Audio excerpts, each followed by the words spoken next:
Bienvenue, mesdames et messieurs, dans l'invité du jour. Comment l'Afrique, grand réservoir de matières premières de tout genre qu'elle exporte, peut-elle mieux profiter de celle-ci? Je reçois pour en parler l'expert en trading international, Mostafa Berhayat. Il est mon invité du jour. Monsieur Mostafa Berhayat, bienvenue. Merci, merci à vous. Et merci d'avoir accepté notre invitation. Très rapidement, avant d'entrer dans le vif du sujet, comment évaluez-vous la résilience de l'économie africaine? Va-t-elle se relever très rapidement après la pandémie de Covid-19? Mais écoutez, c'est sûr que le Covid-19 a donné une leçon non seulement à l'Afrique, mais au monde entier. Oui. Donc aujourd'hui, l'Afrique réalise qu'elle doit définitivement entrer et développer son autonomie financière. Et elle est en train de réaliser qu'en fait, elle ne doit plus tellement compter sur la vente des matières premières. Il faut entrer sur un marché très important qui est le marché financier.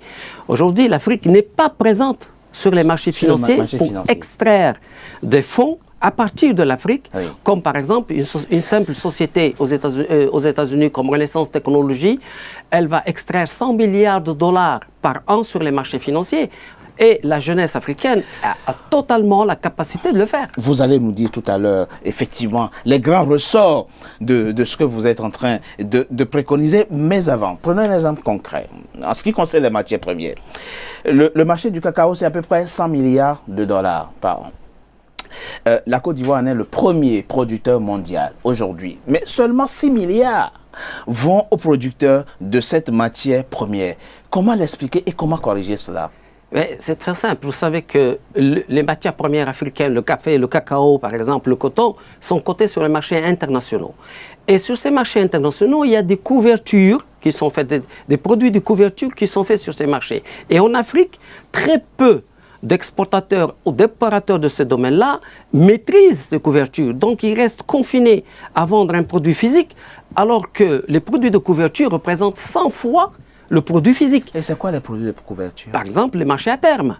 Vous savez, par exemple, vous pouvez acheter le contrat du café, du cacao sur le marché à terme. Vous pouvez acheter une option comme quoi, dans 6 mois, vous allez acheter le café, le cacao. Ce que je préconise, c'est absolument...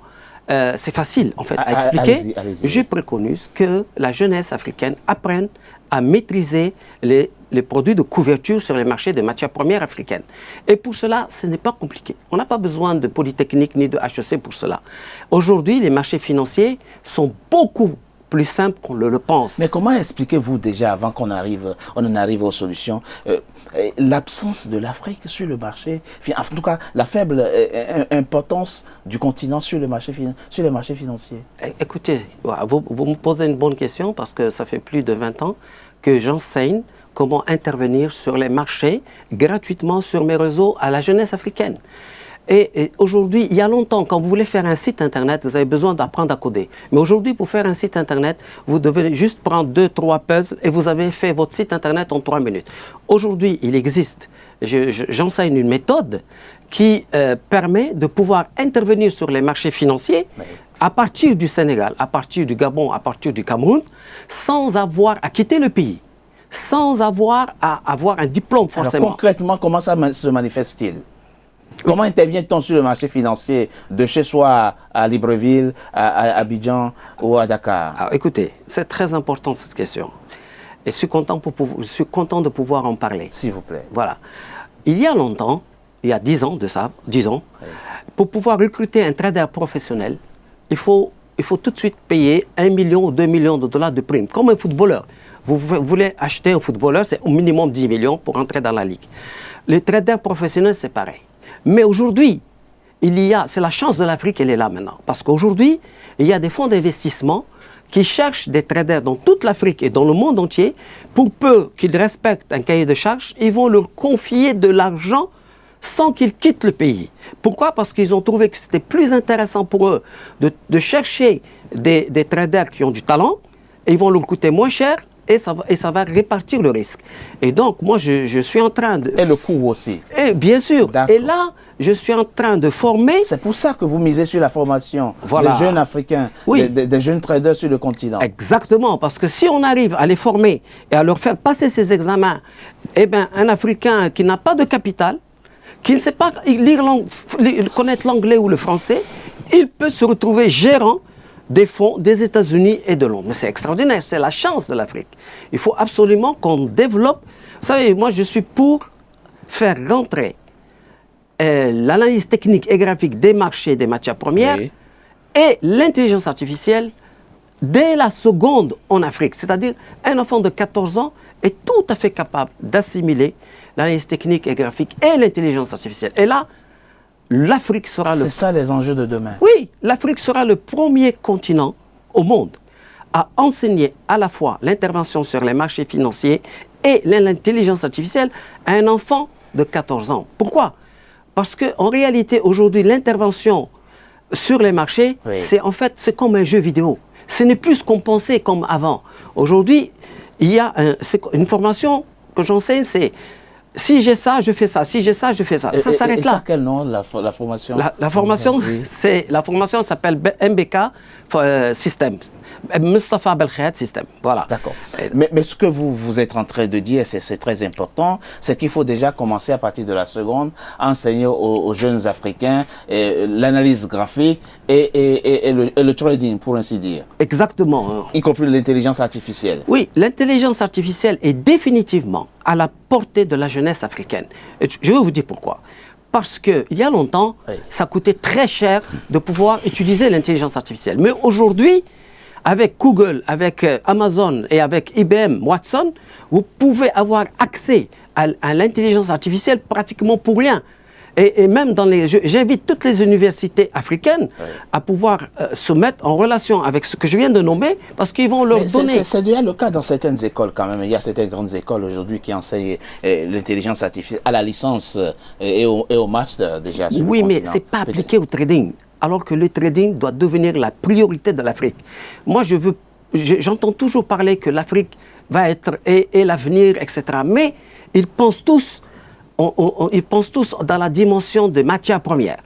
Non, on doit laisser les matières premières africaines tranquilles. Et s'attaquer à l'autre matière première qui est le cerveau. Et voilà, donc la vraie matière première, la plus importante, le vrai trésor, c'est le cerveau de la jeunesse africaine. Votre domaine, c'est aussi les marchés financiers, on l'a vu, et boursiers.